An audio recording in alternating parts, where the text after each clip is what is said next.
جب سب کچھ کر لیتے ہو پھر مسئلہ پوچھنے کا کیا فائدہ؟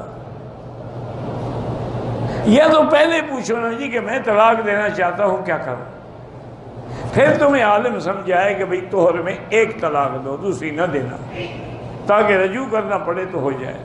تم نے 3 طلاقیں دے دی، اب مسئلہ پوچھنے آ گئے، اب وہ آپ کے لیے ہمیشہ کے لیے حرام ہے۔ تھا کہ ایک دفعہ انڈیا کا ہی کوئی آدمی تھا،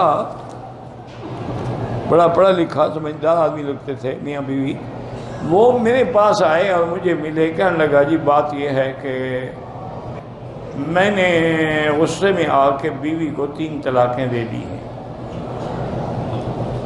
اب میں نے حنفی علماء سے رجوع کیا ہے تو وہ کہتے ہیں کہ حلالے کے بغیر یہ حلالی نہیں ہو سکتی، اور کچھ لوگ ہیں جو کہتے ہیں کہ نہیں 3 طلاقیں ایک ہوتی ہیں۔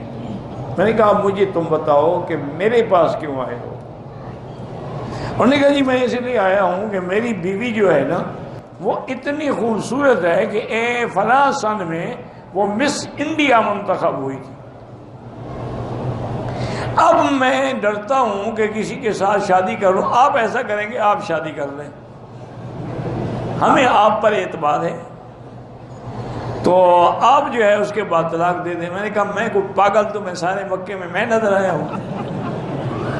کہتے ہیں جی کیا بتا؟ میں نے کہا اتنی خوبصورت بیوی کو میں کیوں چھوڑ دوں گا؟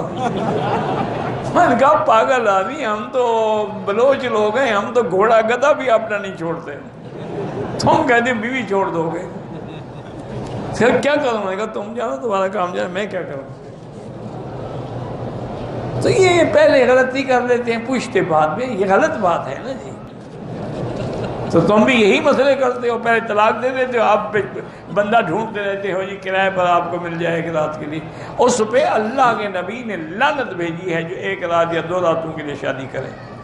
لعن اللہ المحلل والمحلل لہ، کہ یہ حلال کرنے والا اور کرانے والا دونوں پہ اللہ کی رحمت۔ وہ شادی کرے، اس کی مرضی آئے چھوڑے، مرضی آئے نہ چھوڑے،